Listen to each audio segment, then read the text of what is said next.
Dahil sa bagong ebidensya at dahil sa bagong statement ni Mrs. Almazan, naging mas malinaw. Nandun si Roy sa oras at lugar ng krimen. Ibig sabihin, isa na siyang suspect sa pagkamatay ng mga tatay ninyo. Mabubuksan po ulit yung kaso ni na Papa. Ganun na nga.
Saklap kung totoo nga. Ibig sabihin na damay lang si Papa sa kalokohan ng taong yun. May isang bagay lang na hindi nag-make sense. Ano? Bakit may dalang baril si Papa noong time na yun? Di ba? Sabi, baril daw ni Papa yung ginamit. Tapos sabi pa sa testimony ng mga witness, galit na galit daw si Papa. So paano nadamay siya sa obsession ng Roy? Hindi natin masasagot yan. Hindi kasi natin alam yung nangyari eh.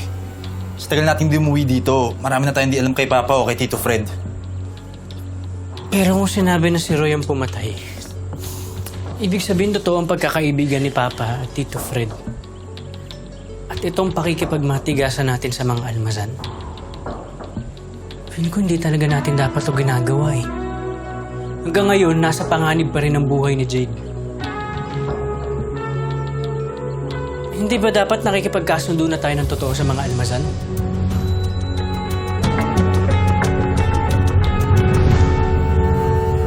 Habang tumatagal kung ano-anong pumapasok sa isip ko. Magpakatatag tayo. Wala ba bang tawag o kahit ano?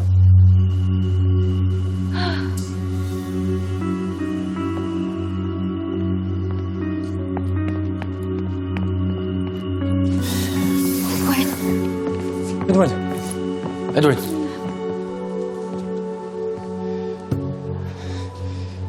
May good news ako.